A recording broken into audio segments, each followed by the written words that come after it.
Hi everyone.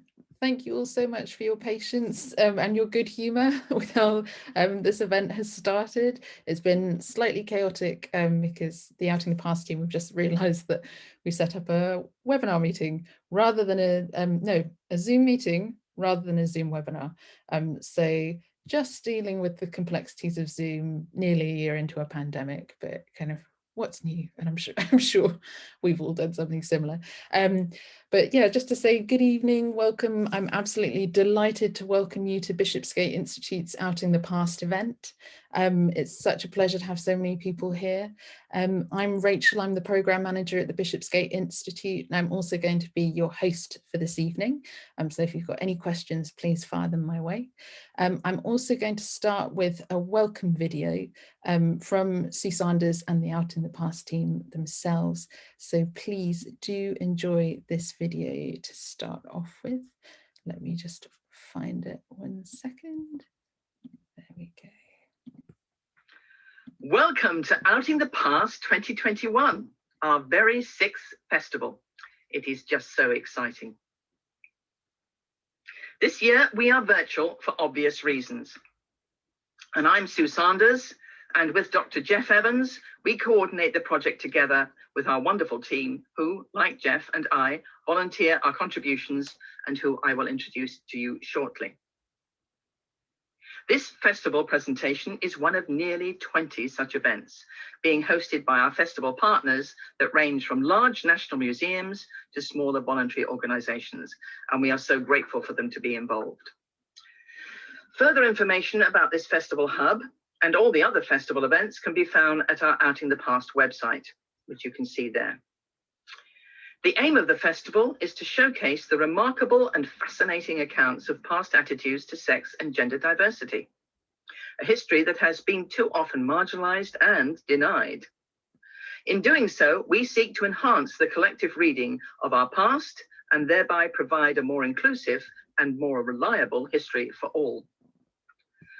The festival is made possible by all those people who kindly answered the invitation we send out each summer to offer presentations of LGBT+ history and/or unique testimony. We had 70 offers this year, which was just wonderful.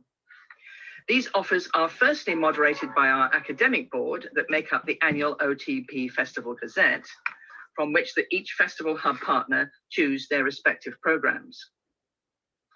Our wonderful Outing the Past team that makes all this possible are, here's Dr. Jeff Evans, and he was the person who came up with the idea. This is Caroline, who looks after the Gazette. That's all the 70 presenters are put on a Gazette and then sent to the hubs. This is Lila, who does all our Zoom work and has taught us and the hubs how to use Zoom. This is Jenny, who looks after the website that you have used to discover us. This is Maisie, who looks after promotion and all the niggling details to make everything happen. This is Stephen, our OTP theatre coordinator, who is also currently working on a fantastic project in West Yorkshire, celebrating the first ever National Gay Pride March in Huddersfield, and that's for next year. And this is Ken, who oversees our academic programs that include online seminars, and when health conditions permit, our annual face-to-face OTP conference gathering. We really hope that you enjoy this Festival Hub presentation, and please do send us, our Festival Hub partners, your feedback. There'll be a little thing at the end which you can fill in. It's a Survey Monkey, it's brilliant. Well, I hope you enjoy the program and it encourages you to investigate more. It's going to be truly exciting, I think. So great to see you all. Thank you for being there. Sit back in the comfort of your home and enjoy. Great, welcome message from Sue. And I just want to say the Bishopsgate Institute are absolutely thrilled to be part of this initiative. We're a cultural organisation in London, situated opposite Liverpool Street Station, if anyone can remember where that is or what that looks like. But we run a variety of educational courses and events, and we're also home to lots of special archives that map London's history, women's history, the history of protest, of course, the history of the LGBTQ+ community.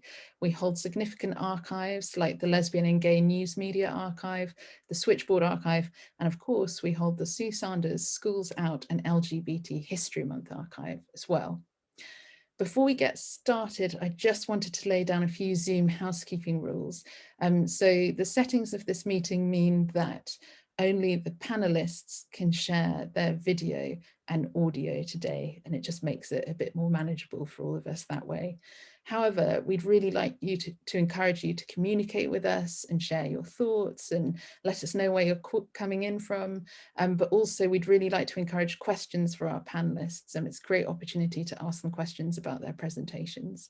So if you've got any questions, please do put those in the chat.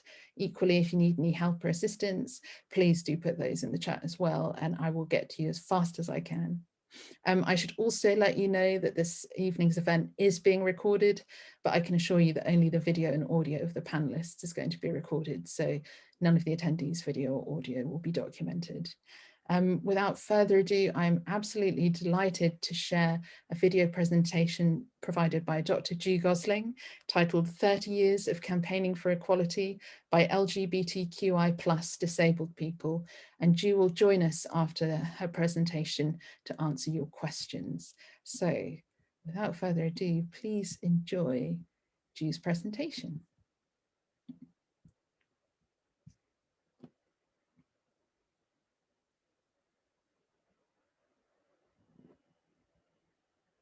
My name is Ju Gosling. I'm a white woman with pale olive skin, a self-styled hennaed corona crop, and green eyes behind black plastic glasses. I have black wrist braces, silver-coloured jewellery, and a rainbow brooch and watch strap. And I'm wearing a dark purple silk shirt and black leather blazer. Behind me are rainbow flags, and I'm sitting in a silver-coloured manual wheelchair with bright orange rim covers and a lime green fake fur cover.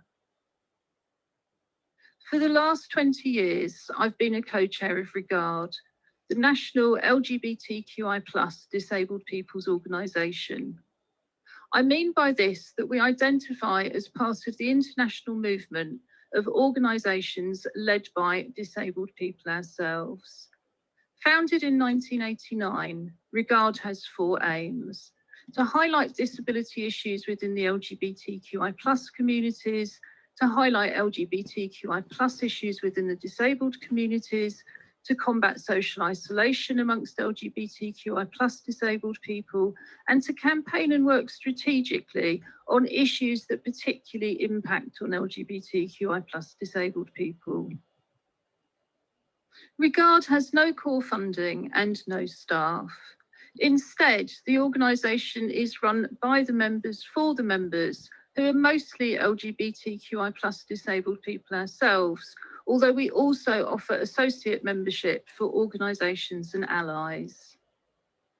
In order to be as effective as possible, we have a large executive committee, and each person takes responsibility for one or more areas of work, regularly reporting back via email to the group.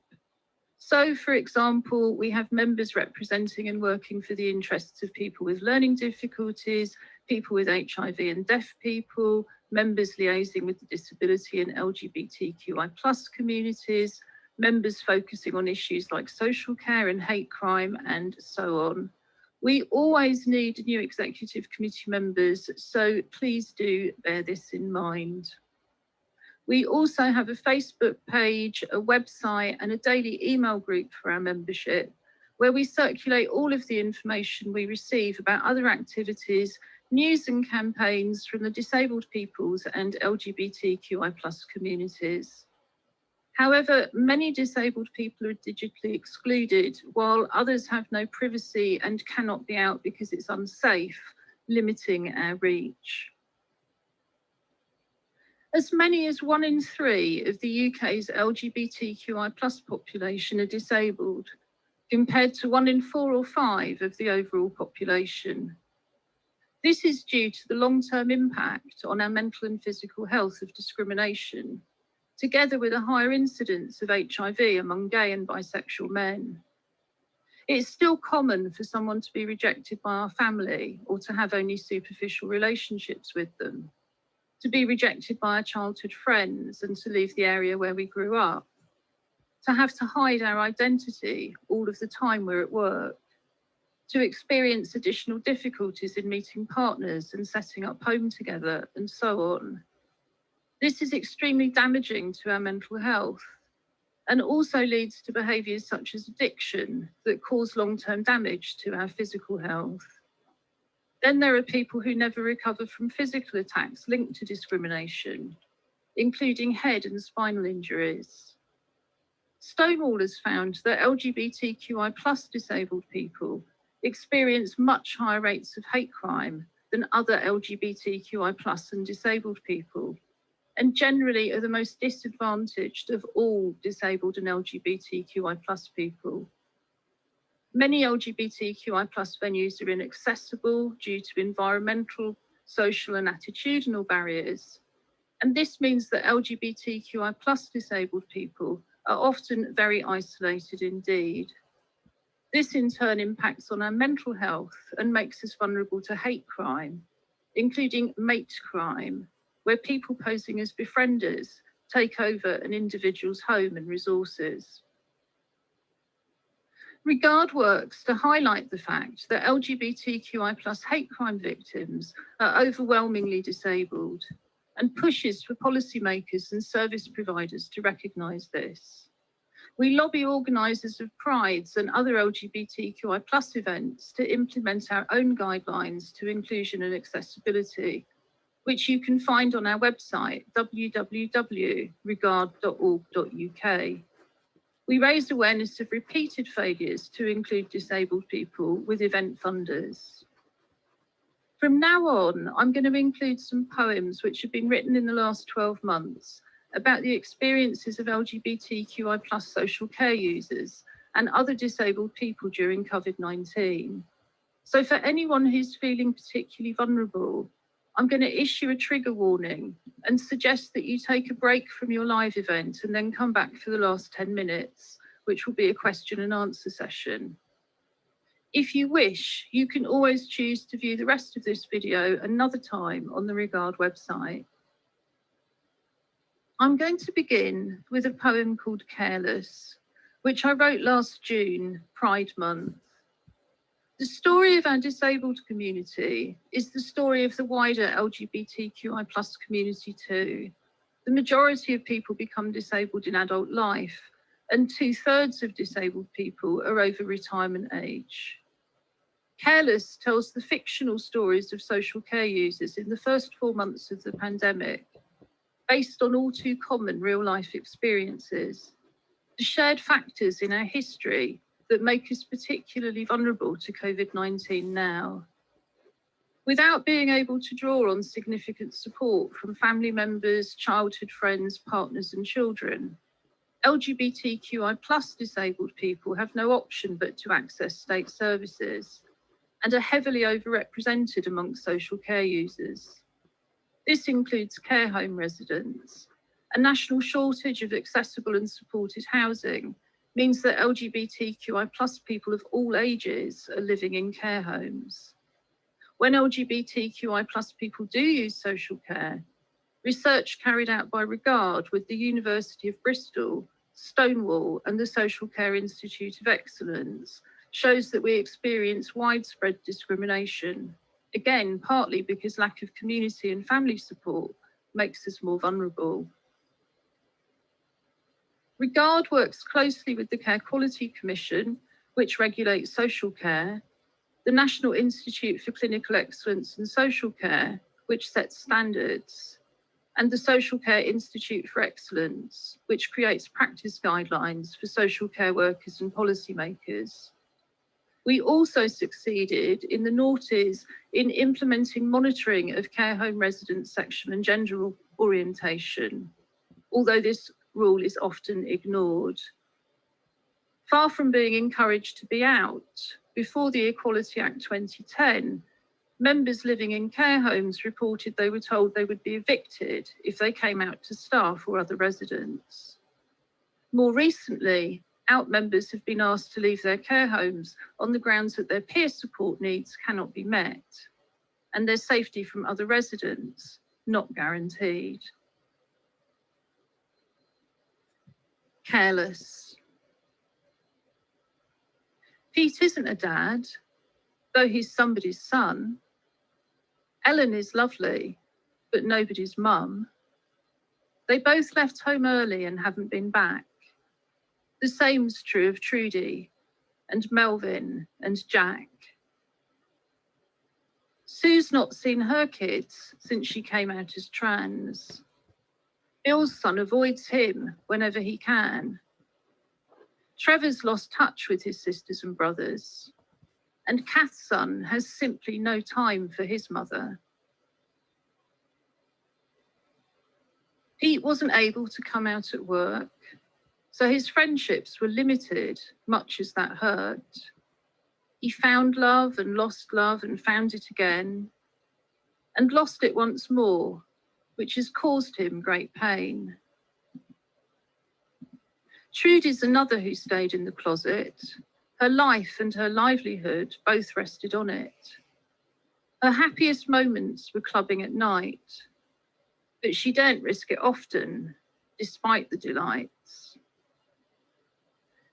Ellen found her true love early in life, but wasn't entitled to call her a wife. And cancer came long before change in the law. So she's labelled a spinster, which makes her feel sore. Melvin has had a substantial career, successful and wealthy despite being queer, but developed MS when aged just 43, so his money was taken to pay his care fees. Jack spent his working life wielding a broom, sleeping and eating in one tiny room. Kicked out by his parents, he took no exams, and his minimal wages were paid cash in hand. Sue knew she was different when she was a girl, misgendered, disguised, and with massacred curls. When 3 decades later she found her true self, a judge took her children, then life took her health. Bill's lifelong partner is great and called Dan, but Bill has dementia, and once it began, since they couldn't afford to become partners in law, Bill's son got control and then showed Dan the door.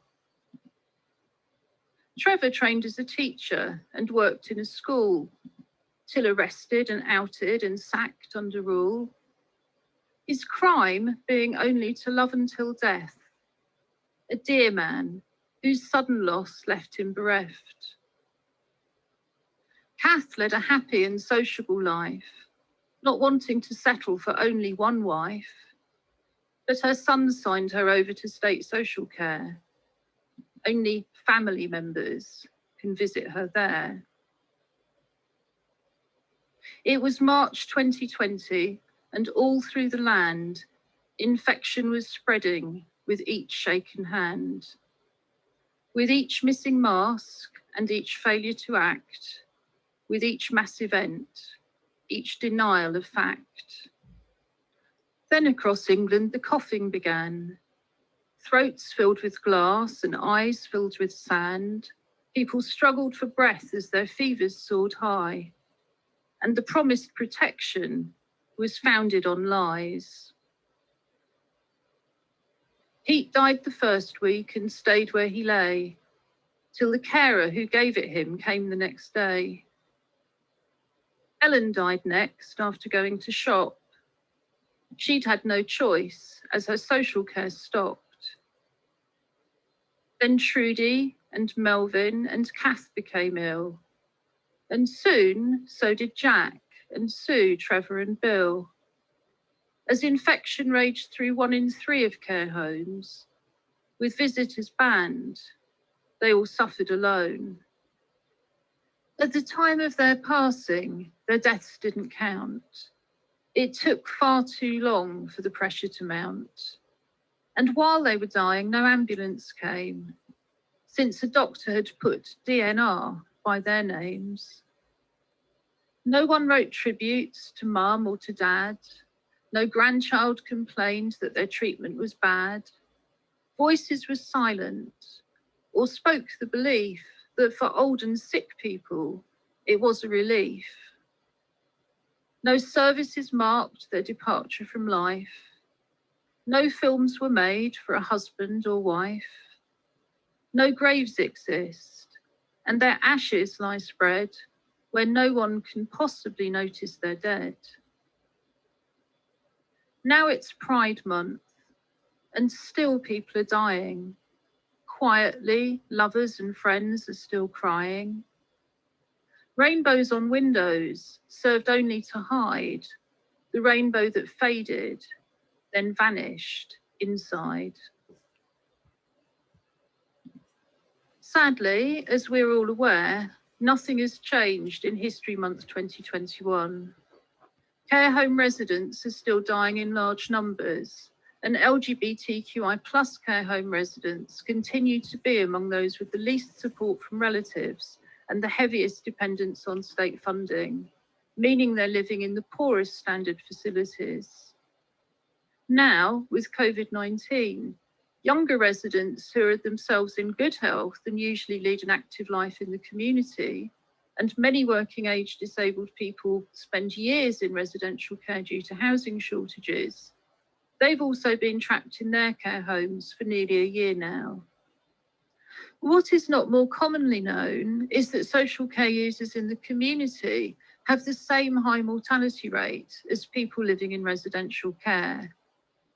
Despite this, we've been denied the same priority for testing and vaccinations. In both cases, no records are being kept about the victims' sexual and gender orientations, but the unique circumstances of our community means that LGBTQI+ social care users are likely to be overrepresented amongst those who are dying in the community too. My partner and I have been shielding at my home since mid-March last year. We've had no visitors, no voluntary help, no family support, and no support from our own community. Without this support, we haven't been able to negotiate the local authority system successfully and obtain the PPE that we need for our social care users to come in. This means we've been locked down with our assistance dogs in Newham, one of the worst affected local areas in the world, reliant on deliveries and without access to our usual medical treatments. If we become ill, there is no emergency plan. However, to date, we've managed, so we're the lucky ones. Many more LGBTQI+ social care users won't have coped without the support structures that are available to straight people. I wrote the next poem, Metamorphosis, paused last spring, when shielding was still being described as cocooning. Metamorphosis paused. A cocoon is a miraculous creation, containing everything needed to survive. A grub is reborn in blissful unconsciousness, emerging with unimagined abilities, soaring on wings to a richer new life ahead. Caterpillars do not lose their rights when they enter into their cocoons. Caterpillars do not need to prove larvae status in order to eat. Caterpillars do not have to worry about how to wash their hand splints. Caterpillars do not struggle when they try to make a telephone call. Caterpillars are not abandoned without masks and gloves for their carers. Cocoons are insulated against dealing with officialdom. Cocoons do not rock with emotion nor shake with fatigue. Cocoons do not crack with every essential delivery. Cocoons do not splinter with every essential visitor. Cocoons promise futures, not lives perhaps permanently on hold. Cocooned is not waiting anxiously for neighbours to go in so you can clear up after your assistance dog in safety. Cocooned is not being enraged by reckless politicians and the selfishness of people sauntering past your front door. Cocooned is not always missing the people you care about. Cocooned is not being in fear for the lives of those you love. Cocooned is not having rows with the loved ones who are present. Cocooned is not sweating with panic each time the doorbell rings. Cocooned is not being breathless with pain as you cope alone. Cocooned is not being ever watchful for approaching death. Shrouded round in dread, we are not cocooned, we are suspended. In February 2021, the situation facing LGBTQI+ disabled people, and that could be any one of us tomorrow, is extremely serious. The vast majority of day services that many social care users previously relied on have not operated since last March. And as with ourselves, many people have also had to choose between receiving unsafe care at home and no care at all. This has also impacted on social care users' access to food, since many people were used to receiving their main meal of the day as part of a day service. COVID-19 is the biggest health challenge facing our community since HIV. Despite this, there's been no action from Stonewall, who refused to object when the coronavirus emergency bill significantly cut social care users' right to care. In fact, Stonewall's acting chief executive was on furlough when the bill went through Parliament, and staff at work told us that the only issue they saw with the bill related to civil liberties. Nor have we seen any moves by Stonewall to support vulnerable members of our community to get safe access to food, let alone more holistic help.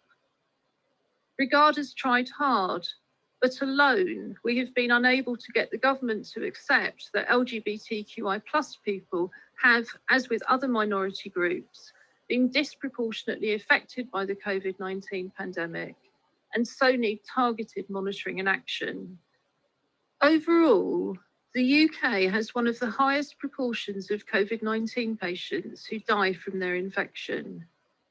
My final poem, also written in 2020, responds to the QALY system, spelt QALY, that underpins every treatment decision made by the NHS. QALY stands for Quality Adjusted Life Year, and the cost of treatment must always be less than the QALY value of the patient. I leave you to imagine the potential that this system has for unconscious bias and discrimination to impact on treatment decisions. My partner Julie, who is 73, uses a wheelchair and has COPD. A few years ago, she was featured in Claire Summerskill's book about our community elders, published by Stonewall. Julie was told last year by our GP that she would only be offered palliative care if infected with COVID-19. Care, which he explained, could simply mean a package of morphine being dropped off. There's no guarantee that myself, as a wheelchair user who's 15 years younger, would fare any better. In fact, our entire economic and political system is based on the assumption that some citizens' lives are worth less than others and are expendable. Compare the much lower COVID-19 mortality rates in countries where the life of every citizen matters in law. Quality of life. How much is my life worth, and how can I tell? There's a formula that I know only too well. My life is costed by symptoms, you see, not the value it has to you or to me. You can't fetch top price if you roll round on wheels, even a businessman making big deals. There's a further discount if you can't hold your wee, even if you are an active MP. If you can't see too far or simply can't hear, your life is not considered so dear. There's more off if you need support from another, even if you are a competent mother. And pain is considered a definite no, whether or not people in pain say so. The government costs you before they will give the NHS treatments that you need to live. Your life must be perfect to gain a full QALY before you are even put onto a trolley. If you can't leave your house, then your value is cheap. The state won't spend much money for your life to keep. And maybe that's one reason more people die of COVID-19 in the UK. And I am afraid of the verdict if I become ill. Before I sleep, I have miles to go still. We may be a good parent, a partner or neighbour. Whoever we are, we're all more than our labour. Yet whoever we are, our lives are still judged on our cold market value, not how much we're loved. These slavery values must come to an end. What kind of price can you put on a friend? Your brother, your grandma, your child and your wife? How can a price be placed on their life? The values that matter are those we all share. How much we give and how much we care. It's time to abandon the checkbook approach. Love is the quality that matters the most. In 2021, we need the power of love more than ever. Love for ourselves, love for each other, love that leads to action, that leads to change. Together, we can change our world.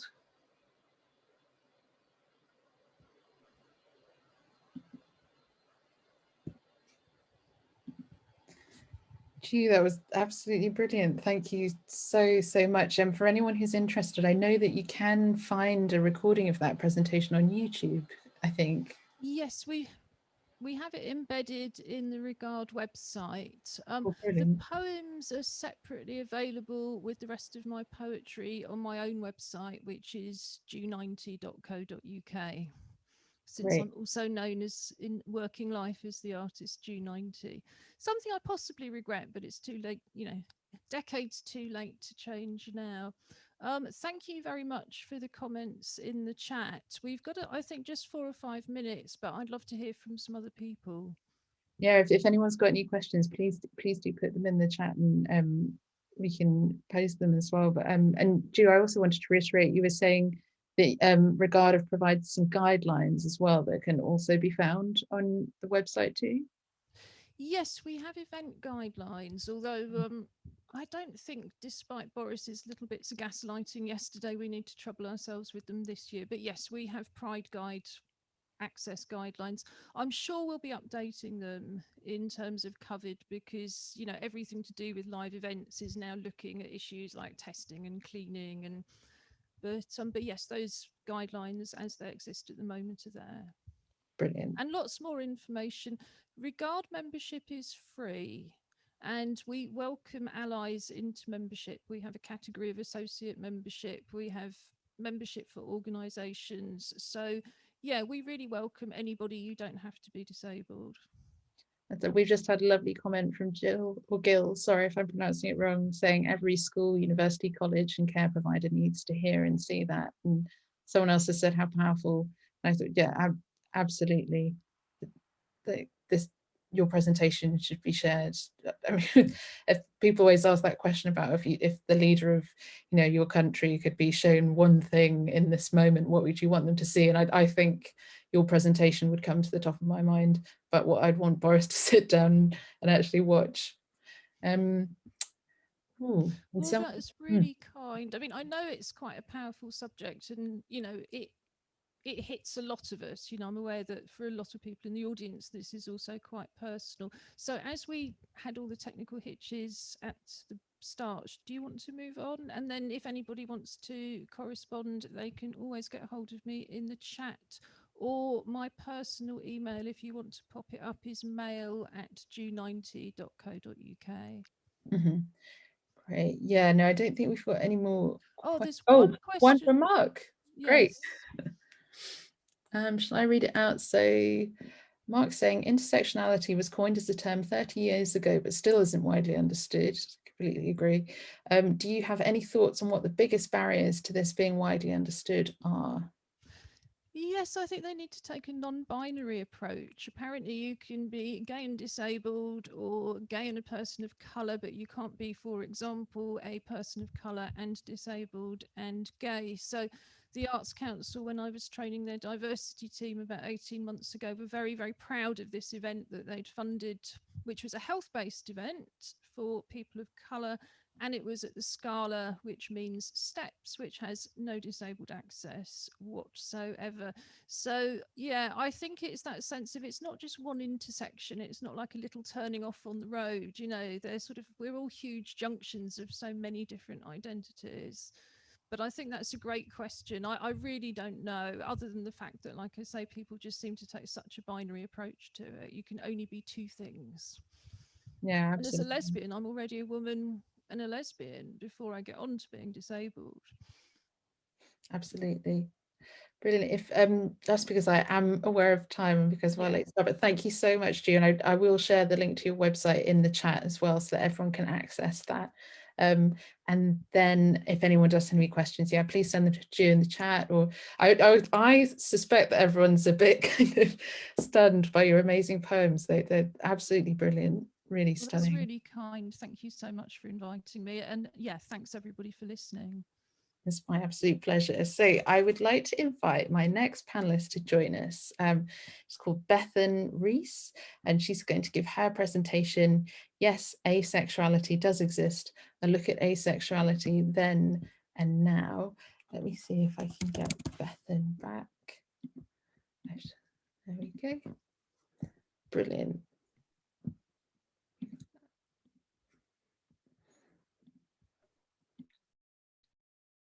Hi, thank you, Rachel. I'll just get myself set up for you. Rachel, is it possible for you to enable screen sharing?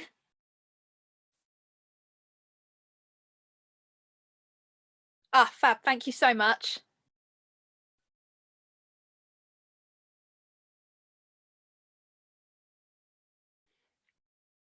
Cool, now I'm all set up. So hello, thank you so much for coming along today.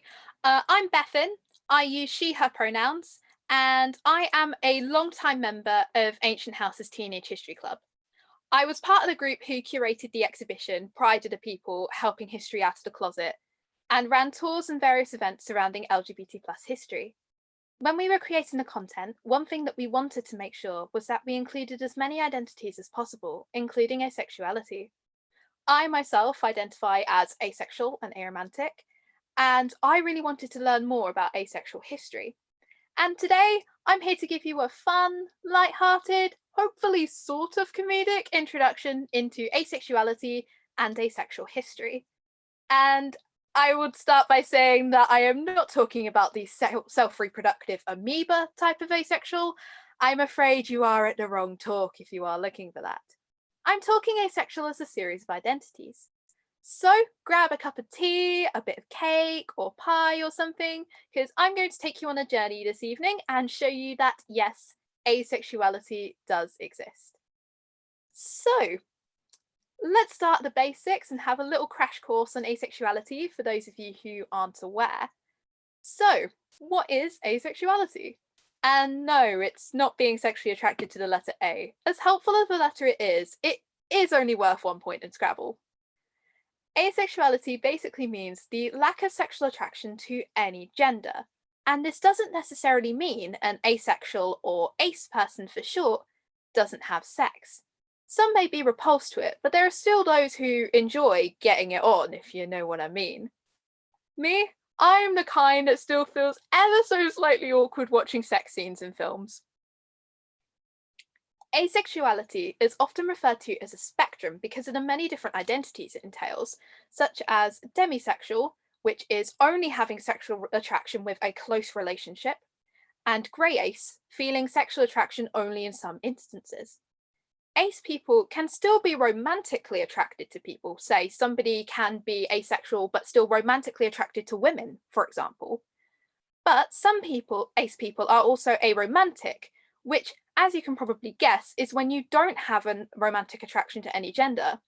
While I'm on the topic of asexuality or aromanticism, I will also mention that this week is actually Aromantic Spectrum Awareness Week. So definitely I would recommend go have a look and learn about aromanticism from aro people producing content this week. So now that I've got this covered, let's delve back into the history and pop back to meet a man known as William Pitt the Younger.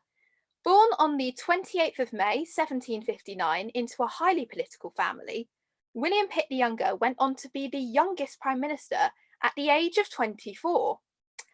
This is not to be confused with William Pitt the Elder, who also was a Prime Minister, but he's older, and also his dad. He actually started studying at Cambridge just before he turned 14.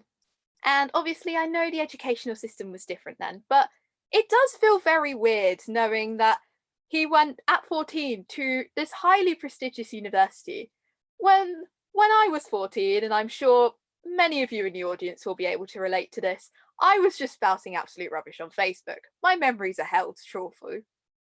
I mean, come on, he was literally writing letters fluently to his father in Latin.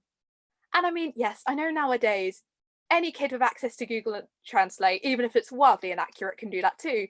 But doing it from your own knowledge and fluently as well, that's a flex and a half. Anyway, Pitt was regarded by some to be one of the greatest prime ministers, of course, subject to opinion.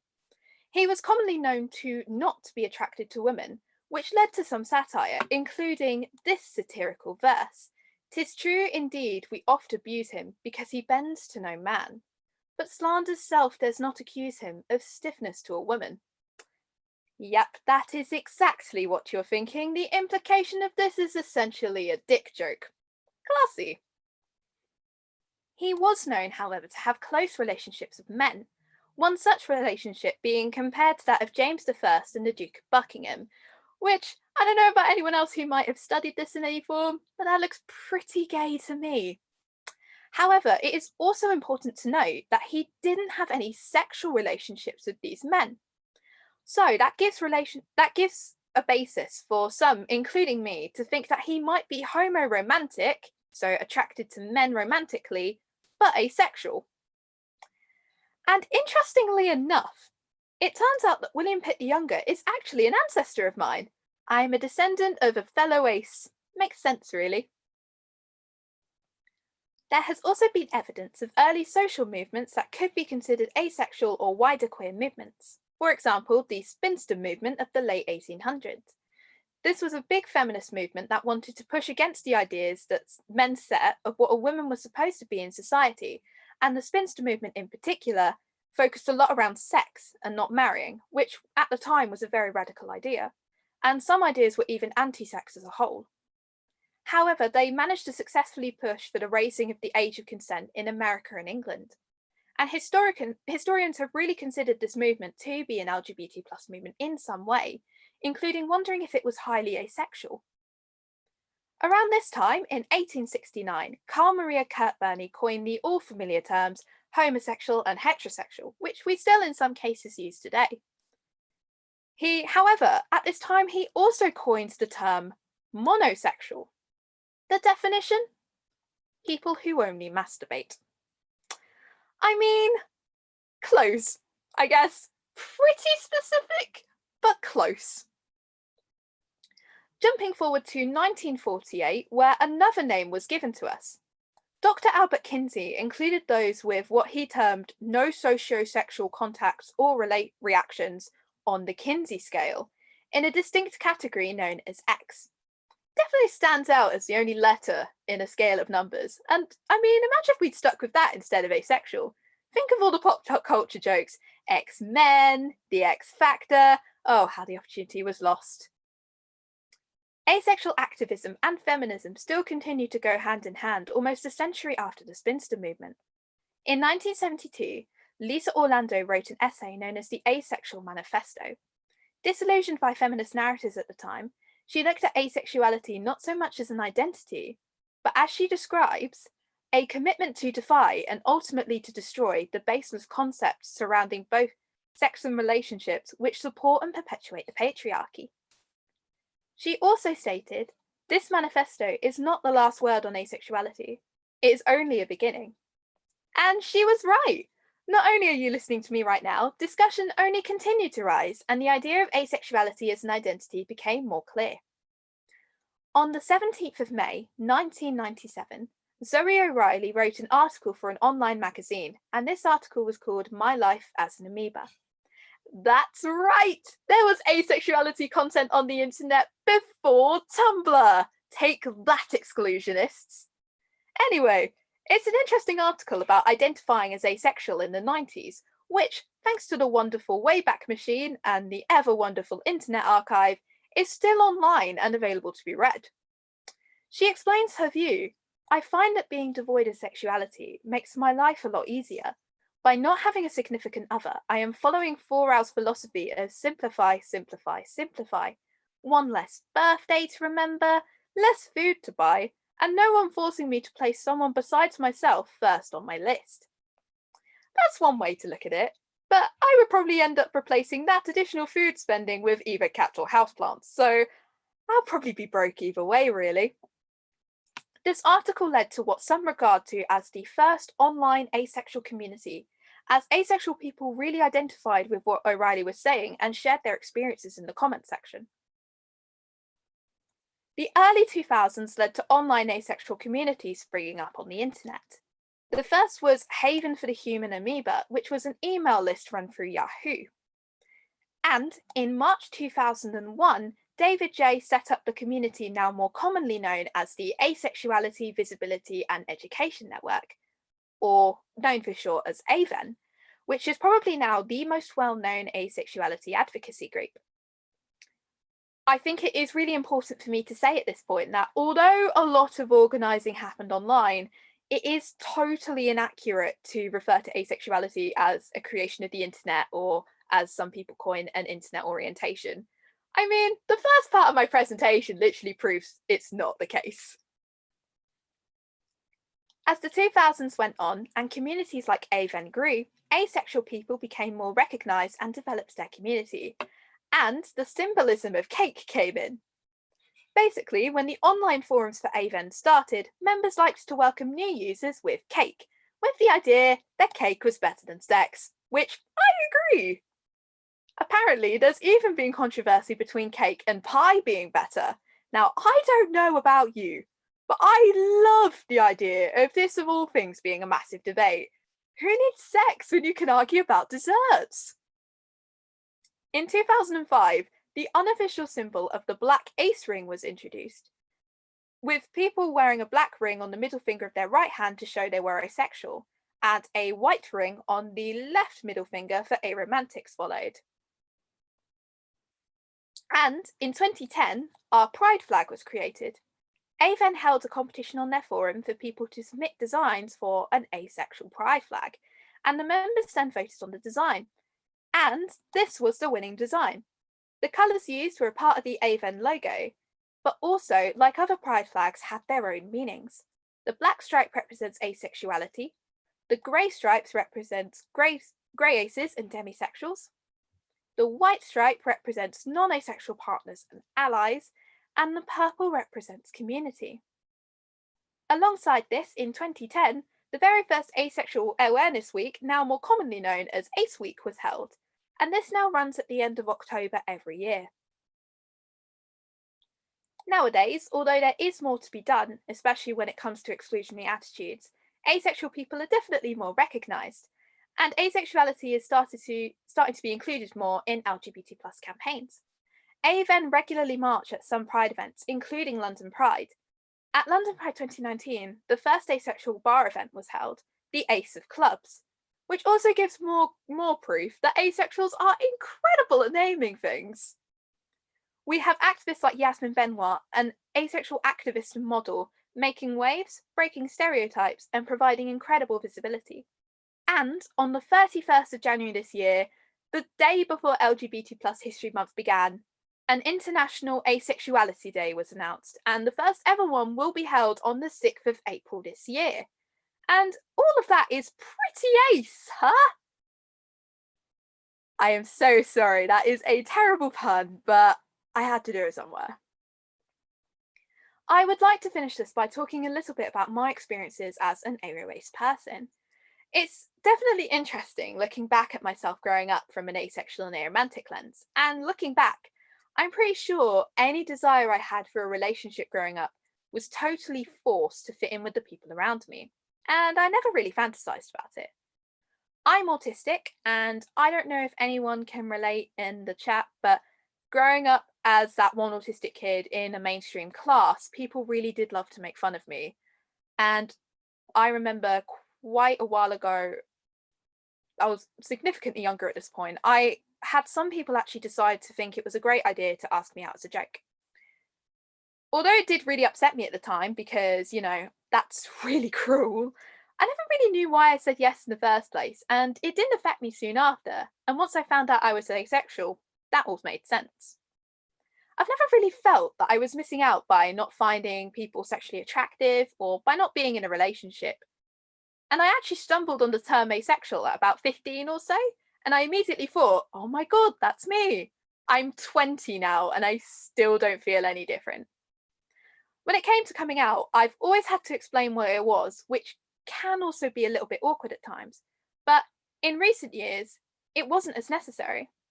The time I felt the most validated in everyday life was when some of my friends and I were having a conversation about relationships, and I mentioned I wasn't really attracted to anyone. And somebody immediately knew what I was talking about, so I was able to come out with ease. Going to Pride events for the first time in 2019 was also an amazing experience.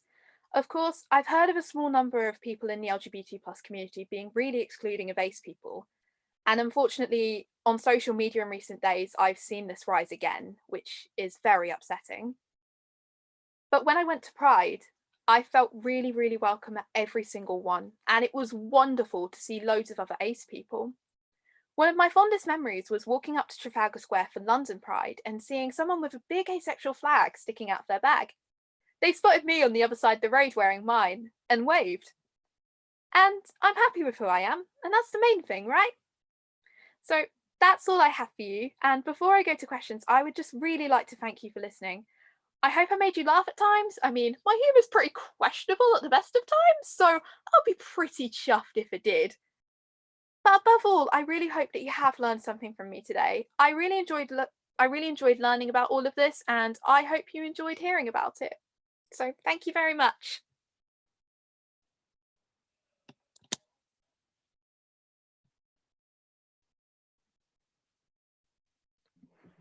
Thank you so much, Bethan. That was absolutely brilliant. I want to check. Someone's saying thank you for the information and that it was great. If anyone has got any questions for Bethan, please do put them in the chat. Someone's just said it's very corny jokes, but they're definitely making me chuckle. I said you Sometimes definitely the corny jokes are the best ones, though. you made me chuckle as well. I mean, and that's also really good to know about the 6th of April. I had no idea. So we can all Yeah, it only got announced recently. I suddenly saw it and I was like, wow, I need to add this to this. Yeah, brilliant. And then I know I've also got a link to asexuality.org, so I'll put that in the chat at the end. Oh yeah, that's Avon's website. They are fantastic. Honestly, I would highly recommend checking them out and following them because they are amazing. Brilliant. And lots of people just saying how much they've learned from you, which so the only question I could think of that immediately kind of brought on a reaction in me was whether you thought cake or pie are better. Oh, this isn't the first time I've had this question, and I love every time it comes up. I am 100%, although I love pie, I am on team cake. Can't go wrong with a little bit of cake. I mean, if this was a real life event, I would have probably brought cake with me. So I'm sending virtual cake to you all via Zoom. Oh, we'll have to reschedule you again. Now we all know that cake's on offer. Everyone will be coming around.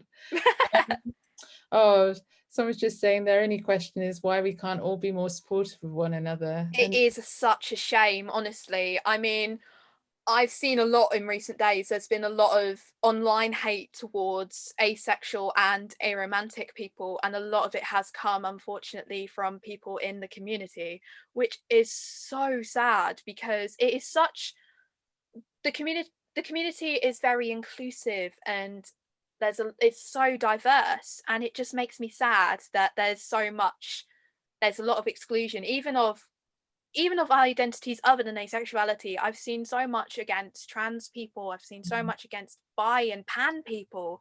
It's just so frustrating, and I just wish people would just accept us all. Yeah, absolutely. I think, oh, we've just got a question from Mark actually saying, as ACE becomes more familiar in our dialogue, do you feel it's important as allies to equally represent from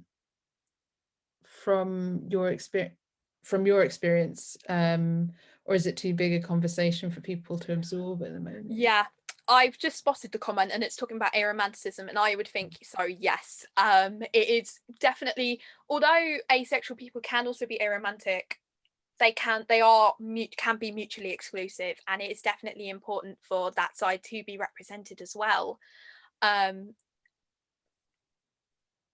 Just lost my train of thought. Yeah, I would say yes, it is definitely important to equally represent aro. It isn't really, it took me longer to find out about aromanticism than it was for asexuality, and it is also a valid thing. So I think definitely it is so important to represent it. Yeah, I think, you know, we're all so different. Everyone's sexuality and kind of orientation is so different, and it's so important to appreciate and understand the experiences of different people. Katie's just said that if you want someone to respect you, you have to respect them. And I think absolutely it's so important to be open to each other's narratives, to hear each other's stories, and be exposed to lots of different people. So I would agree with you that I think it's so important to share all these different stories and make sure that they're all heard and give them a platform, which is why I'm so grateful that you've joined us today, and also that something like Outing the Past exists, because it's been great personally for me, such a great learning experience as well, and that's clearly reflected in the chat with the number of comments you've got about how interesting it's been and how much people have learned from you today. But I'm unfortunately conscious of time. But Bethan, I just want to say thank you so much. That was absolutely brilliant, and the jokes make it. So I wouldn't. And thank you for having me. Brilliant, thank you. I'm now going to move on to our next speaker. This is Katie Robertson. I'm going to ask Katie to join us, and Katie's going to give her presentation, Being Transgender. Let me see. There we go, I can hear her. Just got to wait for video. Brilliant, there you are. Thanks so much, Katie. Good evening, everyone. I'm Katie Robertson. I'm a 71-year-old trans woman who lives in Leeds. I was born and raised in Doncaster, which is the other end of Yorkshire. I'm married to a wonderful wife who deserves far better than me. We have 2 amazing daughters and 5 of the most awe-inspiring grandchildren anyone could wish for. And they are the light of my life, all of them. I came out as trans 6 years ago, and I'm a member of 3 LGBT support groups in Leeds, and also a trustee of an older LGBT support group called Friends of Dorothy. As a young boy, I knew that I was different to the people around me. I had no interest in going out and playing with my older brother and the other kids in the street. I didn't engage with that at all. Of course, this was the 1950s, and you don't really have choice. If mum says, get out from under my feet, then you go. You do what's expected of you. When I was 9 years old, I saw a younger female relative who was being bathed at the time. I was over at their house, which was the usual Saturday afternoon get out of the house routine. And as soon as I saw the body that this relative had, the young girl, I knew straight away that that's what my body should have been like. This is part of what made me different at that time. I wasn't dysphoric about it. Again, what I had, it is what it is, and there's nothing you could do about it. I knew that I couldn't change that. Transgender wasn't even a word in my world back then. But I also knew the amount of trouble that I would get in if I told anybody I wanted to be a girl. So I just kept quiet. And it's one of those things where you have a mental body map. You, inside of yourself, you know the different parts of your body and where they should be. If you close your eyes, you can touch your nose, your ears, your chin, your shoulder. You don't have to see them. You know it. That is inbuilt into you. That's the way that I feel. And the same way I knew that my body, my genitals, were not the way I should have been.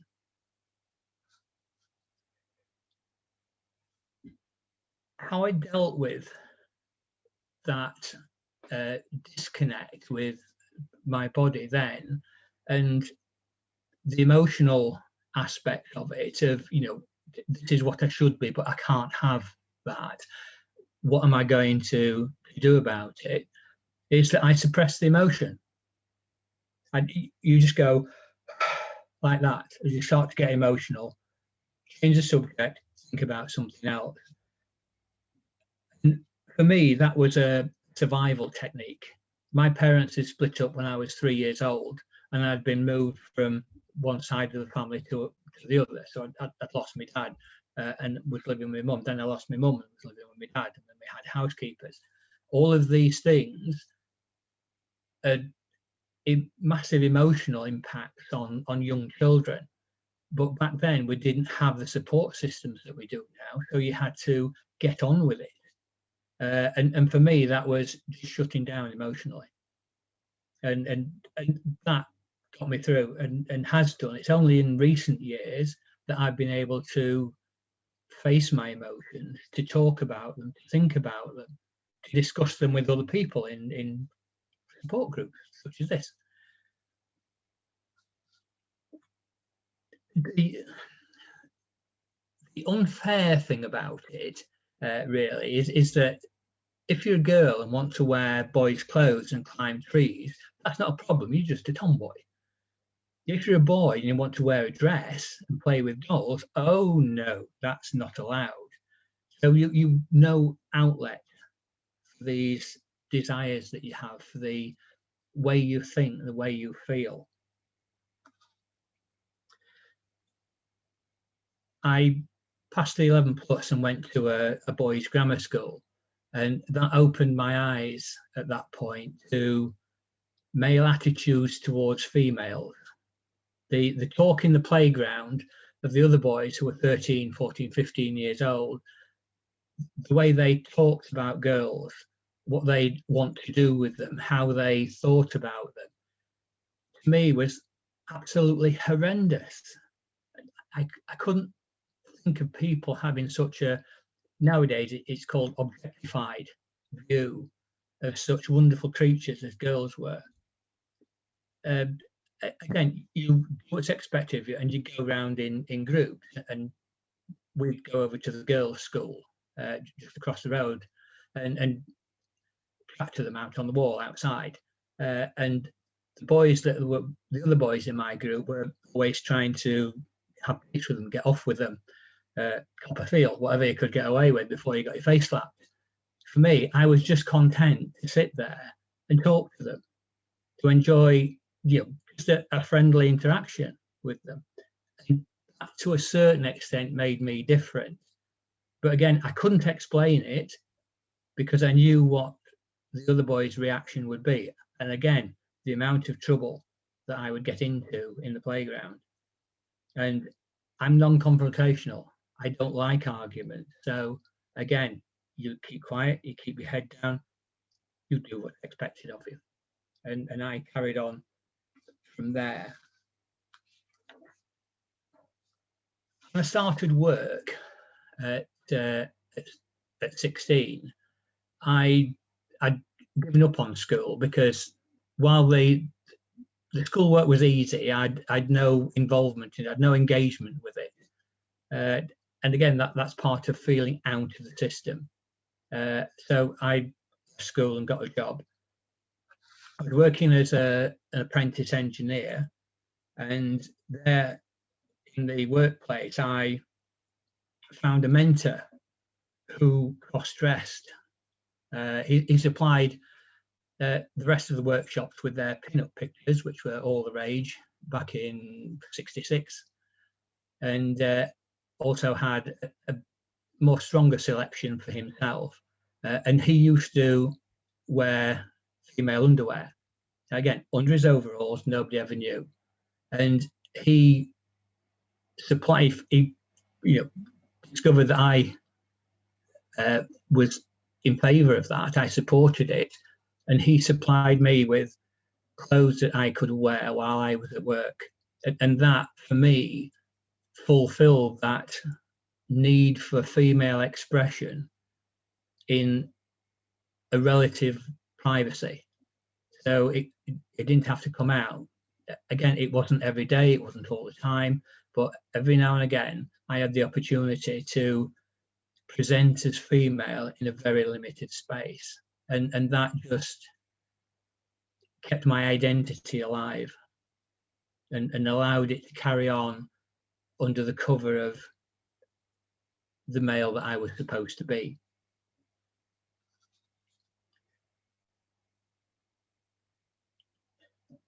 When a couple of years after I left school, I got invited to the school dance back at the grammar school, and it was a girl that invited me, one of those that we used to talk to at school, and I went along there and met this absolutely wonderful girl. Fell in love with her. I courted her, we got engaged, we got married, and at that stage I determined that I was going to give up this strange habit that I had and be a good husband and look after my wife and give up all this foolishness. And I tried to. I tried to. Every so often I couldn't resist the desire to express my female side. And I'd relapse, and then something would happen. You get close to being caught somewhere while you were dressed, and I'd get rid of everything and resolve again, I'm not going to do this anymore. But it's very difficult to fight what is your core belief, your core identity. In the trans community, quite often there's a very antagonistic attitude of trans people towards their former identity, almost a hatred of it, to the extent that it's quite often called a dead name. They consider that person to be dead and who they are now to be their true self.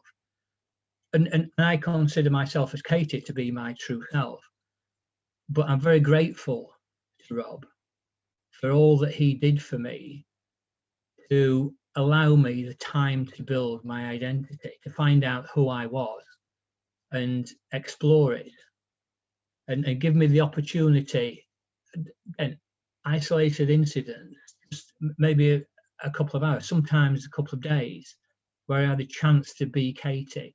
Again, always in private, always with the curtains closed. It was just that opportunity to live for that short time in freedom as Katie. I was asked, would I have transitioned earlier if I'd have had the opportunity? My wife asked me when we separated, if I'd have told her when we were courting that, I wanted to be a woman. Again, I didn't particularly know that at that time. Then I could have gone, she would have ended it then. And I could have gone on and been Katie earlier in my life while I was a teenager. And she could have gone on and got married to someone who she could live with for the rest of her life. And I said, no, I wouldn't have chosen to transition earlier, because that would have meant losing my family, my 2 daughters, the 3 grandchildren that are still with us, and the 2 that didn't survive. I wouldn't give that up for anything, definitely not for my own personal enjoyment. So no, I'll put up with not being Katie for so long and enjoy being who I am now, and I still have my family. We'd been married for 44 years when my wife found a hold all of clothes that I used to wear, and for years I've been trying to work out a way that I could explain to her that I was transgender and dressed as a woman and felt as a woman and was a woman, but without totally emotionally destroying the family, and I couldn't do it. And when she confronted me with these clothes, then that was the opportunity that I'd wanted. Here was a confrontation, but I didn't have to start it. So I admitted that I was. He wouldn't countenance me being dressed at home, and suggested maybe one weekend a month, go away and be Katie for a weekend and enjoy it, and come back and be Rob again. I said no. I felt in my heart that wasn't enough to satisfy this need that I had to be Katie, to be who I really was. So we separated a month later. I got myself a flat. The arrangement was just for a year, just to see if, in her words, if it's the forbidden aspect of dressing as a woman that is the attraction. And when you can do as you want, when it's no longer forbidden anymore, the attraction will wear off. Well, within 2 weeks, I of dressing as Katie full time, apart from when I went to work, I knew that this wasn't going to change. This is who I am. This is who I was, and this is who I wanted to be. So I carried on. We're still living in separate houses. We still love each other. And I'm finally happy at my body changes through the hormones and the gender clinic and their support of me. I'm finally I'm getting to be the woman that I always was, the woman that I am now. And for Rob, he gave up his future so that I could be who I am and live my life. I still support my wife. That was a vow we made when we got married, that we would love and support each other for better or for worse. And we're in a situation now that we don't live together, because as far as my wife's concerned, being in a lesbian marriage was never in her worldview at all. All she wanted was to have a husband and children, and when we got old, we could spend time together the rest of our lives, time to do things and go places. And her view when we separated was that she'd lost her husband, that a woman had come along and taken her husband away, and that was Katie. And while that's not entirely true, I'm still the same person I was. Living together just isn't on the cards at the moment. If our circumstances change, then we'll reconsider. If one of us can't support ourselves on our own, then probably we'll move back in together to look after each other. Again, because that's what you do with the people that you love. You look after them. So there's some problems that are still unresolved. Last year was particularly difficult for me. I'd come out at work the year before, and again, my transition was affecting my performance at work. So I came out, and Easter of 2018, I transitioned to Katie, and then I was Katie at work, and I came out to my grandchildren as well, because while my daughters knew why my wife and I had separated, the grandchildren didn't, on the basis of, you know, what would the neighbours say, what would their school friends say if they knew that granddad was a woman wearing a dress. So, but when I came out at work, I said, no, I'm going to be Katie 100% of the time, and supported me in that, and it was great. But I had to retire, although I was 69 at the time, so I was well past retirement age. But I just couldn't keep up with the work for the mental aspects of it, because the testosterone blockers cause physical fatigue, which I was prepared for. Being a runner, I was quite happy to have slower times and shorter distances, but I wasn't prepared for the mental fatigue. I hadn't realised that you can't think as well, you can't concentrate as well. It impacts your memory. Part of that's probably being 70 years old as well, but the low testosterone doesn't help. So we carried on through the transition, and I got a date for surgery of mid-December 2018, and due to circumstances that got postponed until 27th of March 2019. That was fine. It was only 3 or 4 months. I was quite prepared to wait that time, and then COVID kicked in, and I self-isolated straight away. There was no way that I was prepared to catch that virus and have my surgery interrupted. And then 6 days before surgery was due, I got a message from the hospital to say, your treatment has been postponed because private hospitals are going to go over to helping the NHS cope with COVID cases. But that's all right, it's only postponed. And then in the afternoon, I got a phone call from the pre-op team to say that my surgeon was retiring. I was to be his last case of gender reassignment. So by the time COVID was fixed, they wouldn't have a surgeon, so they couldn't offer the procedure anymore. So they referred me back to the gender clinic, and I was back at square one. And I saw their point of view. They're just passing down management decisions, and I appreciate why they were doing it, because it's help out with a bigger need. But it devastated me, absolutely devastated me. And it took me while October of last year, of 2020, to get an appointment at the gender clinic to reassess and re-refer me for surgery. So again, I still don't have a date. I have a referral to Brighton to have the surgery there with Mr. Thomas's team, but we don't know when. Again, it all depends on COVID and when it's safe to bring someone in for major pelvic surgery. But it'll happen.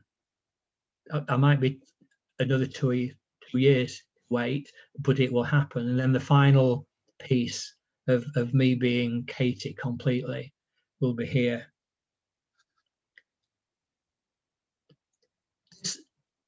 This is my story. It's unique to my experience. And although some of the elements in my story are common to the trans individuals, we all have different attitudes. We all have different situations that we're in the same way that no two cis women are the same, no two trans women are the same.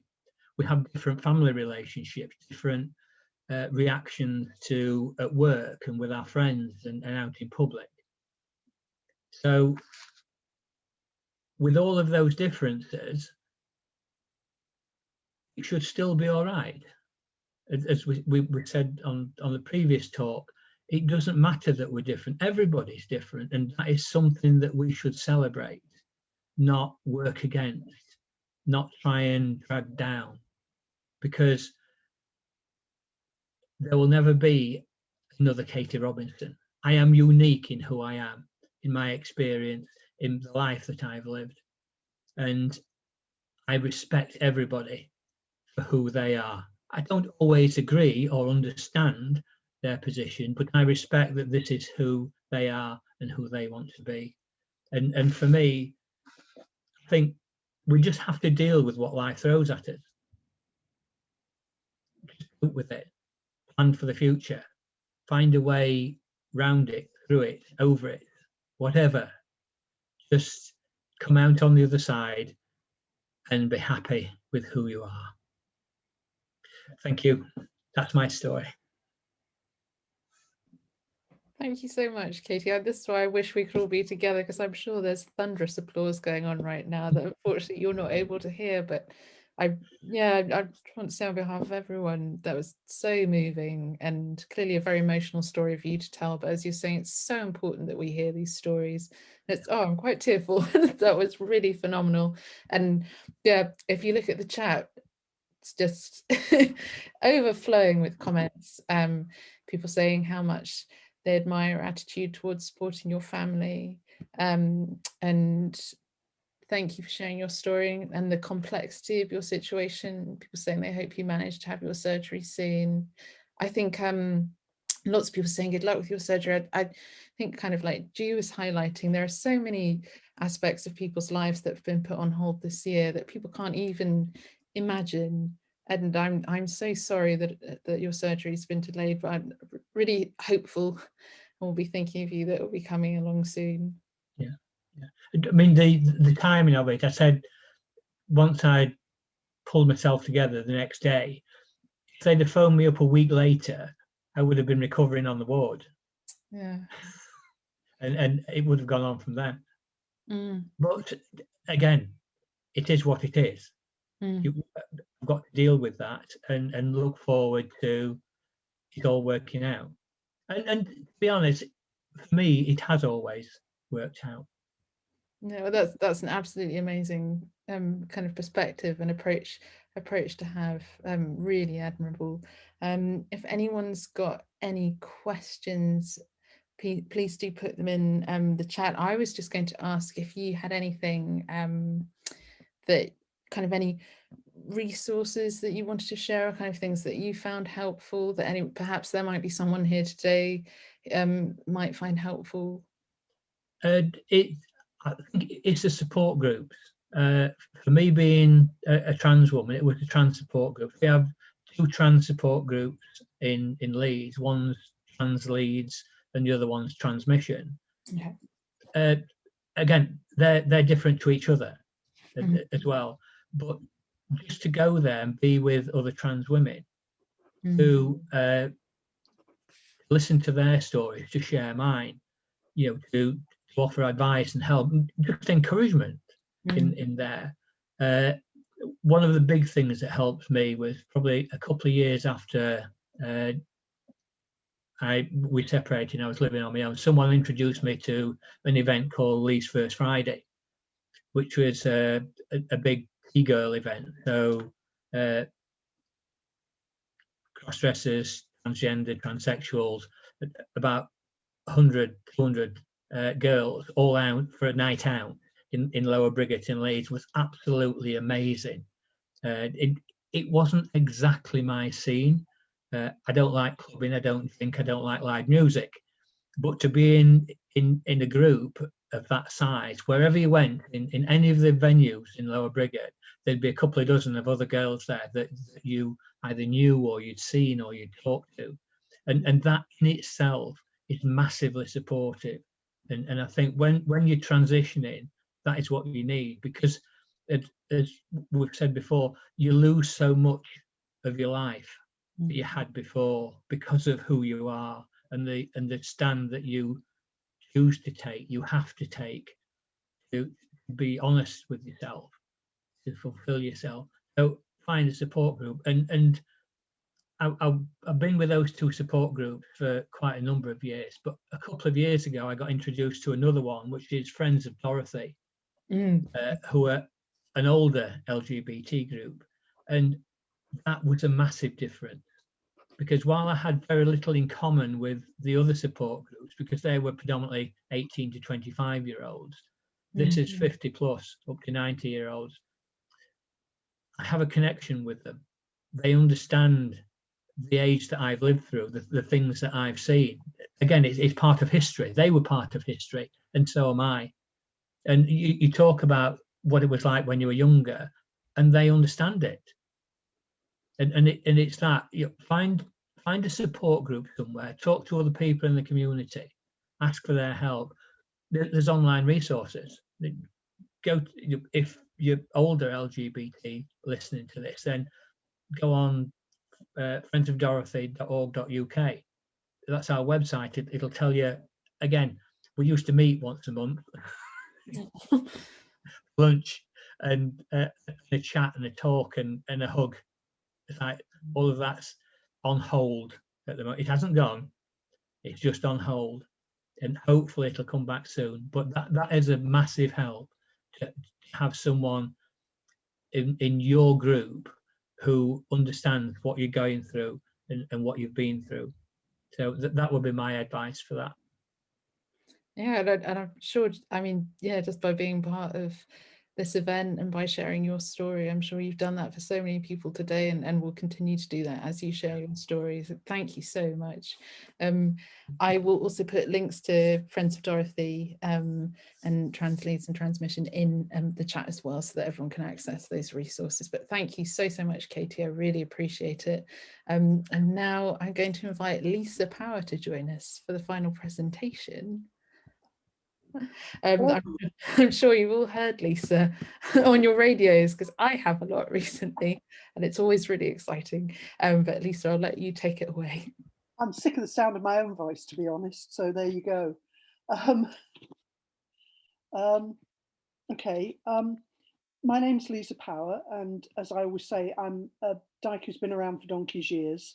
And 25 years ago, I wrote a book about the Gay Liberation Front. I was trained as a medieval historian, and actually medieval history is the history of gossip, and remarkable amount of the stuff about GLF was about gossip too. It's an oral history, and it's called No Bath But Plenty of Bubbles. And the reason I am talking about it again now is because it's currently finally available for £1.99 on Kindle. For ages, it's been an incredibly expensive book, difficult to find because it was printed quite cheaply and all the paperbacks fell apart, I think. But it is now available. It's an oral history, so it's mostly other people's words, not mine. And I wrote it over 25 years ago because people were dying. Friends of mine who'd been in the Gay Liberation Front, which I hadn't. I came out in the mid-1970s, and GLF was really the early 70s. People who I knew who had amazing stories of what they'd done as part of the Gay Liberation Front were dying, partly through AIDS and partly because actually people were getting older. And I also got very irritated because what I saw was stories about the Gay Liberation Front being co-opted by people to promote their own politics then. And actually, that's got a lot worse. And I'm very glad that I wrote this book. I'll just tell you a brief anecdote about something that literally happened this week, which was that somebody came on my Twitter timeline trying to tell me that there were no trans people in GLF. And I was like, what? They're in the book. They're definitely, you know, there were trans people in GLF. I have friends who were trans and in GLF. And they said, no, no, no. I mean, eventually I worked out that they thought it stood for Gay and Lesbian Front, G and L. But they carried on saying that it was true that there were no trans people there, and that somebody who was one of the founders of GLF had told them that there were no trans people there. And I started to look into the book, and it was only a few pages in that I found a manifesto from 1970, which is before London GLF was founded, the first GLF in the UK, a manifesto of a Black Panther event, which had allowed a gay caucus to present, including Aubrey Walters, who came back to help found GLF here. And the second demand on there was a demand that people be allowed to modify their bodies to their true selves. Essentially, a demand that trans people be recognised and be allowed to transition. And that's 1970. So keep the receipts. It's really important that we have, you know, the memories of people and the documentation, and that these are kept, that these are used. And now we're in the 50th anniversary, and I'm cheerfully going through the timeline of GLF, tweeting what happened 50 years ago on the day. So And there are also some amazing photos and other resources in Bishopsgate around GLF. So Rachel, could you roll the photos? What's going to happen is you won't see me, you'll see a load of photos, hopefully. And that's actually Brighton GLF, bless them. I think there's a woman hiding in there somewhere, yes. So what was the Gay Liberation Front in the UK? My book is mostly about London, but actually London was the first branch, but there were other Gay Liberation Front groups around the country. I live in Cardiff now, and one of the amazing things is that in London, the actual people in London Gay Liberation Front didn't keep, a lot of people did not bother to keep what they were doing. And now I'm in Cardiff, and I know Howard, who is on this call tonight, he's somewhere in the audience. He founded Cardiff Gay Liberation Front. And when I first went to meet Howard, he showed me the most amazing sets of documents, including stuff from London Gay Liberation Front that nobody in London had anymore, because they would send the letters out.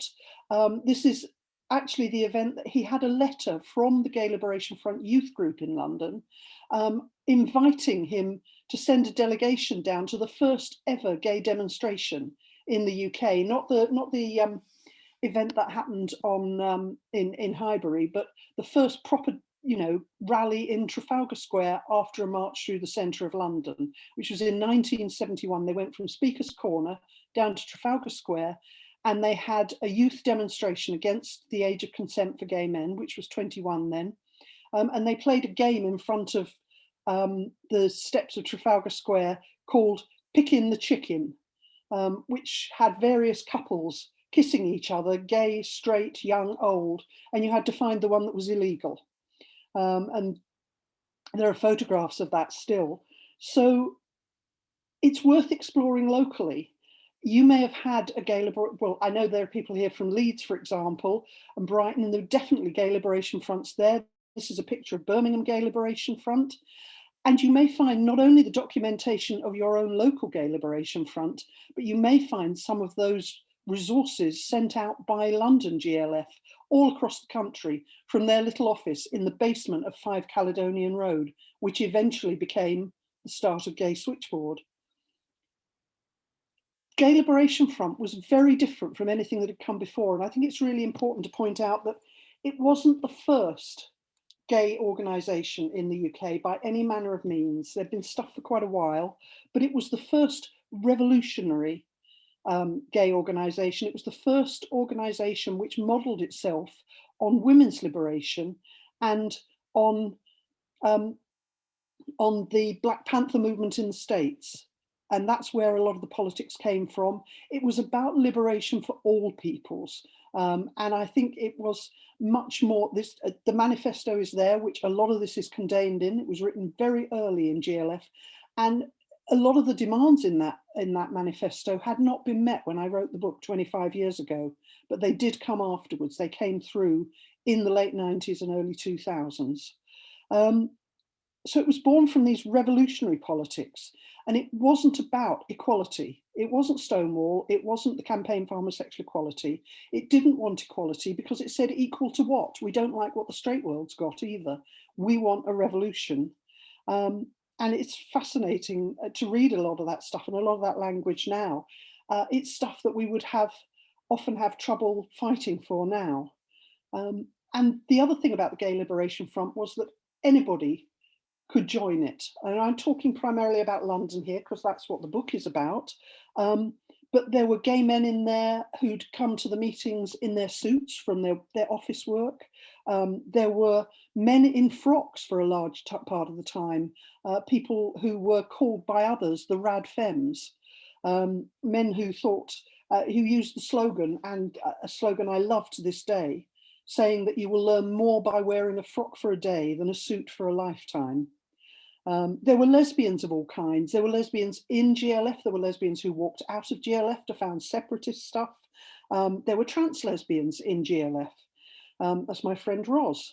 There were bi people. There was a level of fluidity. They would have recognised the talk that was given earlier about aromanticism and asexuality, because GLF was much more fluid than the rigid gay or straight, pick a side and stick to it politics that we'd lapsed into in the 80s and the 90s, that we're still digging ourselves out of in a way. And it had people in it from the age of 16. That was my friend Julian, who joined it when he was a schoolboy. And GLF came and some people started a commune down the road from his school. That, I think, is one of the first GLF think-ins that's a photograph of, people actually getting together from across the country to share between all the different Gay Liberation Front groups. And there were people of pensionable age in GLF. It was literally a spectrum all the way through. And it was not an organisation, it was a movement. It was whoever turned up at the weekly meetings. It was whoever got stuck in. And they did an incredible range of things. The street theatre group did zaps, did major set piece demonstrations. They invented the theatrical kind of demonstration that really got public attention. They were huge darlings with the media. I think it drove people in the campaign for homosexual equality round the bend, because there they were quietly working away to try and look respectable and gain rights. And GLF came along in their outrageous hippie gear and you know, took over tube carriages and talked to everyone in the carriage about being gay, and had gay days in Hyde Park and other parks around London, and played games and talked to the kids who came and played games with them. They had an anti-psychiatry group, because this was still the days when being gay or lesbian was seen as being sick. You know, people thought that they were progressive by saying it wasn't criminal, it was just a mental health issue. They produced information that went all over the country. They had speakers, and they started communes, and they had wonderful ideas, turning things on their head. There's a poster from then, which was created by a guy called Alan Wakeman, who was central to the Gay Liberation Front. And it asked the question, what is heterosexuality? Because they were always being asked, what is homosexuality? He turned it on its head and asked, what is heterosexuality? That's actually, the guy in the middle of that is a guy called Marshall, who was very involved in the early days. Unless, is it Warren Haig? If there's somebody in the audience, it might be Warren Haig. Somebody may be able to tell you that I can't, because I've forgotten too much since I wrote the book.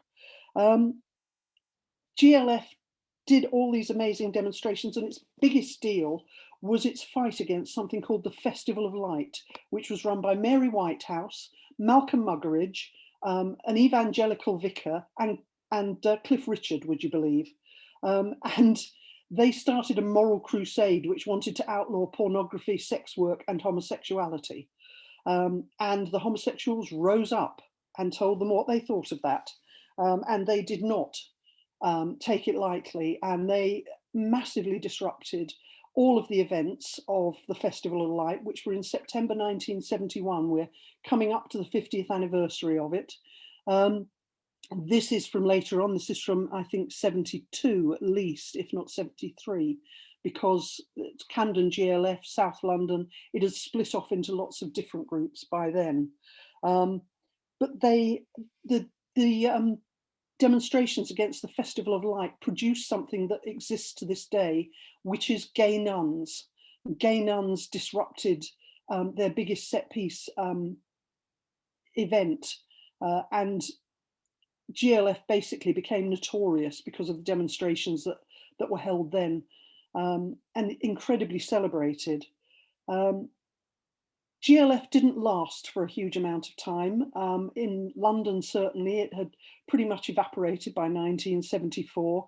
Yes, someone's saying the Sisters of Perpetual Indulgence is effectively the child of the gay nuns of GLF, although the gay nuns of GLF pinched the idea from Women's Liberation, who'd used it, women dressed as nuns at their demonstrations, because the police were more reluctant to arrest nuns than they were anyone else. Although I don't think that worked when it came to gay nuns. But although GLF collapsed slowly, and when I came out in Lancaster in start of 1976, maybe the end of 1975, it was very much on its last legs there too. but it spawned a whole load of really important things. Gay News, the first proper lesbian and gay community newspaper, came out of GLF in London. Switchboard came out of GLF. Switchboard ended up taking over the old GLF office. And out of Switchboard came many of the people who strengthened and not necessarily the founders, but the people who turned Terence Higgins Trust into a charity and a support organisation. The people, NAM, which is now AIDS Map, was founded out of the Switchboard medical file. There are so many things that came out on the street theatre side. Blue Lips, an incredible theatre troupe which went on for many years, came out of GLF, and there are many other spin-offs too. There is now a revived, very small group of ex-GLF people who've got together with some of the younger activists who believe in the same spirit, and they've revived the name of the Gay Liberation Front. But really, most of the people who contributed to my book 25 years ago are not with us anymore. Of the 53 people who are listed in the back of the book in an appendix, 20 are still alive, 4 are untraceable, even on the internet, and 29 are definitely dead. So my other big message to you is, whatever your history is, wherever your history is, save the papers, but talk to the people. I am so grateful to all of those people who told me their stories 25 years ago, because GLF may be gone, but I think the spirit and the ideas are as fresh today as they were then. And just that argument this week with somebody who wanted to expunge trans people from our movement instead of accepting that they were there right from day one and a key part from day one in both the US and the UK. Really, we need those ideas back again. We need those stories back again, because anyone who believes, anyone who wants more than equality with straight society, anyone who wants a little bit more in their life, you've got the GLF spirit in you. So I would say, please go and find your own local GLF history. Mine came out of Lancaster.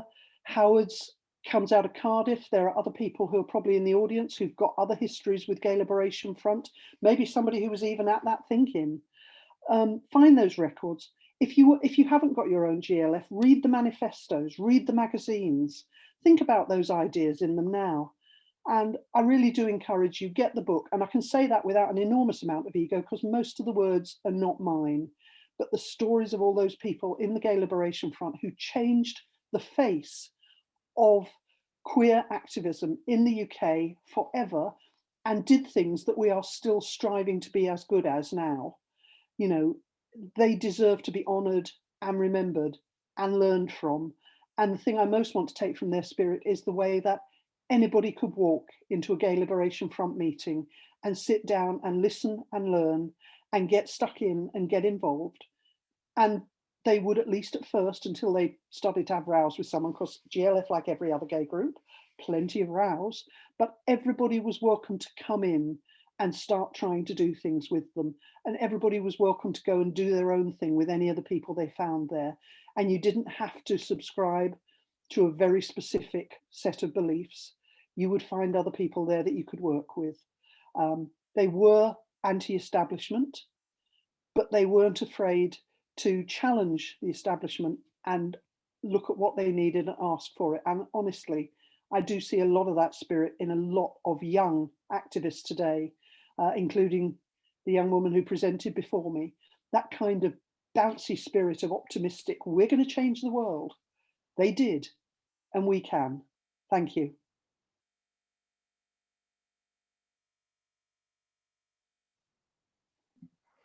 Thank you so much, Lisa. That was absolutely brilliant. Let me see. I'm taking a look at the questions. Someone wants a TV documentary series all about this. I will let you into a secret. I've recently given Russell T Davies a copy of the book in a kind of desperate hope that he'll have some time on his hands now. It's probably not the case, but if anybody wants to take that book and use parts of it, you know, I would love to see I would love to see a dramatic recreation of the fight against the Festival of Light, because they did outrageous things. They even managed to plant someone in the main office of the Festival of Light and send out false information to the people who were coming down for demonstrations and get them all snarled up in lorry parks and things. They were incredibly brilliant. They also had Graham Chapman from Monty Python was involved in that. And originally he was going to get them camels. He stuck his head round a door and said, do you need anything for this demonstration? And they said, oh, probably need lots of things. And somebody jokingly said, camels. And he went, camels, I can get you camels. Anything else? And somebody even more jokingly said, nuns. Camels and nuns, okay, we'll see what we can do. Unfortunately, there were laws that said they needed camel keepers to look after the camels, so they had to be content with just the nuns. But there's just amazing stories that come all the way through the book from people. Many people are now dead. That's, you know, and that's inevitable. But we need to be able to collect those stories of now, all those people bouncing around doing outrageous, boundary challenging things now in our movement. Absolutely. Yeah, I'd take nuns over camels as well, I think. Well, I am myself a saint in the Order of Perpetual Indulgence, and my Saints' Day, for anyone who's interested in celebrating it, is New Year's Eve, because I like a damn good party, and I wanted to be a saint partied. But somebody earlier in not about my talk, but about an earlier one, said, why are people so mean, and why can't people get along, particularly with trans people? And I think there is an absolute fear from a lot of the activists of my generation, who we fought so hard to be able to be lesbian or gay in the 70s and the 80s and the 90s. And we went through so much shit around stuff like AIDS, that we can't let go of that anger and that defensiveness. And we can't let more people in to our movement. It's like we have to defend this rigid definition of lesbians and gay men. And that's so silly, because if history teaches you anything, it teaches you that everything changes. And terminology in our movement has been more fluid than most things. Yeah, and I think, again, it's so difficult when you're a minority. I think societally we're led to believe that there are limited resources and only a certain number of seats at the table, when actually just make the table bigger. And that's not difficult. There's a Hilaire Belloc poem, Hilaire Belloc not being very, very well known these days, but he wrote Doggerel, and he wrote one that was, we are the precious chosen few, let all the rest be damned. There's only room for one or two. We can't have heaven crammed. And I remember that whenever somebody tries to gatekeep on our movement. Absolutely.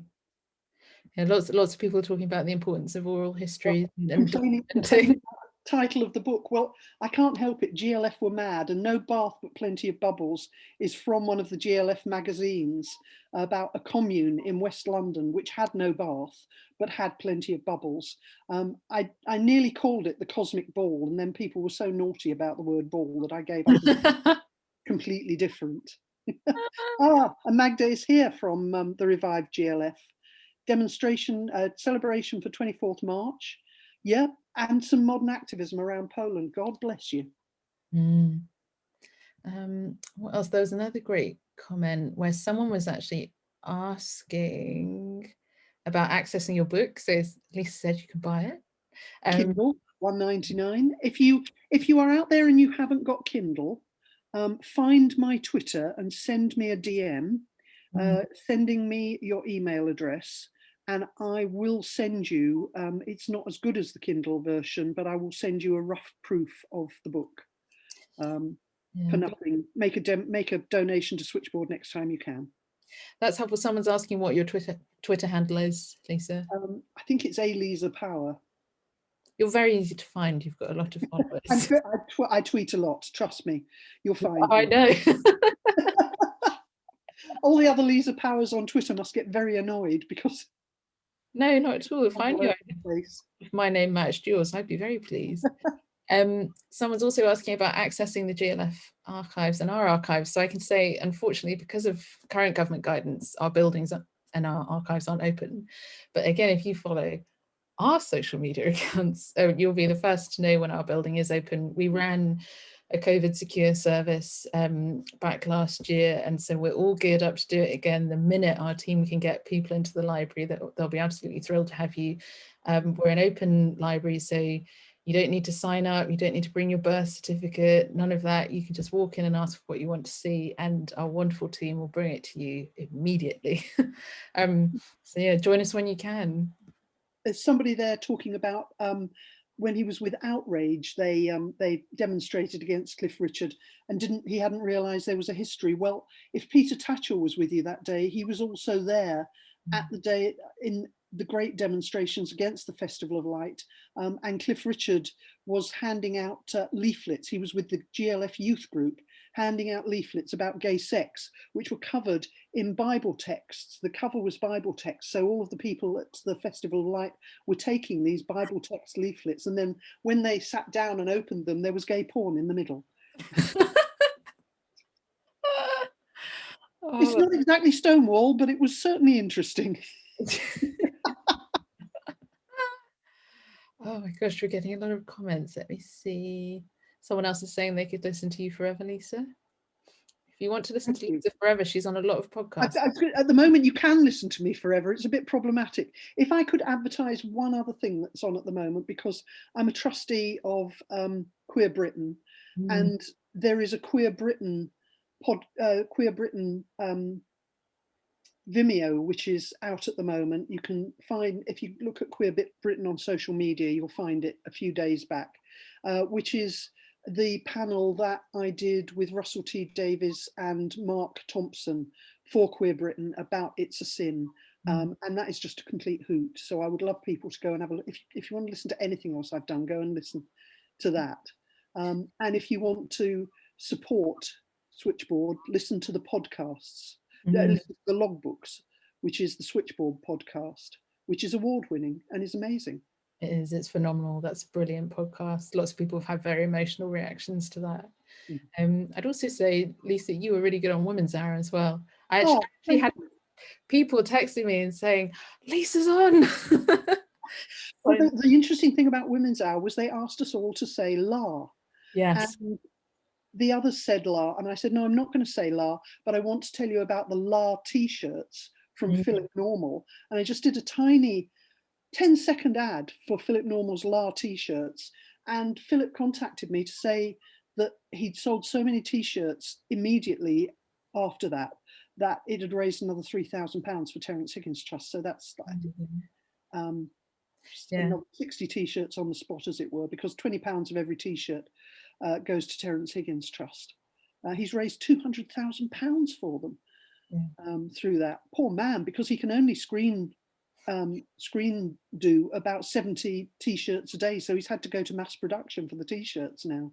Yeah, like I say, I ordered mine the other day. The pink ones are sold out, but the black and white ones are still available if anyone's wanting to get a la t-shirt.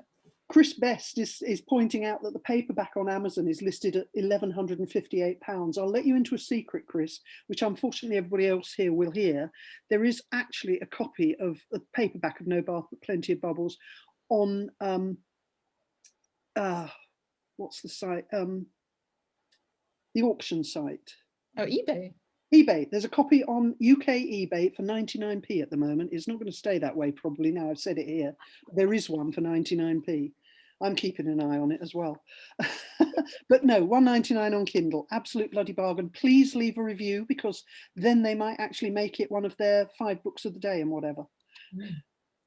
Someone's also just asking where they can find, oh, is that your conversation? Yeah, it's not a podcast, it's a Vimeo recording of a panel, and you can try to be you can try to find it through Queer Britain's social media. It's definitely linked into there in the last few days.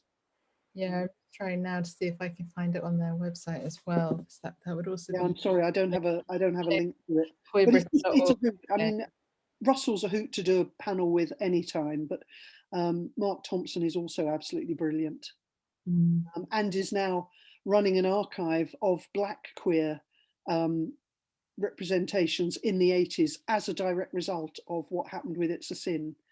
It's inspired him to go out and do that, because he wanted to see all the Black photos of the shebeens in Brixton and all the things that used to go on. Let me see. We might have to bring this to a close, I'm afraid. Yeah. But it was, thank you so much, Lisa. And I also want to try and encourage our other panelists to come back and take a virtual, have some virtual applause, but also just kind of come together at the end. If you can, let me see. I got Katie and I've got Ju.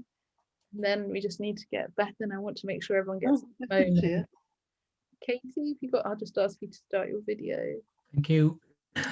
Brilliant. But yeah, I just wanted to bring you all back so that everyone can shower you with their appreciation, because all of your presentations were absolutely phenomenal, and it's been such a wonderful evening, and I really appreciate you all taking the time to do it, because I'm sure the last thing anyone wants to do sometimes is plonk yourself down in front of a computer and talk at it again. So I really appreciate it. It's been a wonderful evening. Let me, as fast as I can, type all of your links into the chat, because I think that was lots of really helpful resources for everyone this evening as well. But all that's kind of left for me to say is to thank you to everyone who's attended as well. It's been an absolute pleasure. And our box office is going to be sending you a SurveyMonkey kind of evaluation tomorrow. And also great, our campaigns manager Jerome is also very helpfully here, is saying we can include all of our links with the feedback link tomorrow as well. So all the links that our panelists have mentioned we'll include in that email too, so that you all get as much information as possible. But yeah, just to say thank you all so much for coming. I really do hope that this time next year we will all be in the building together. And someone has just bid on Lisa's book. Oh, Tom, what will happen? You'll all be out there now. That's great. To make money on it when you resell it at £1,000. That is an excellent note to finish on. Oh, someone else is bidding against Tom now, so that's great. Yeah, just thank you again to all of our panelists. It's been such a wonderful evening, really moving, and kind of great to reflect on how far we've come as a community, but also how far we have to go. And it's just so important to have all of your stories shared. It means the absolute world, and you've all been just brilliant. Thank you so much, and thank you everyone for attending. Thank you, bye everyone.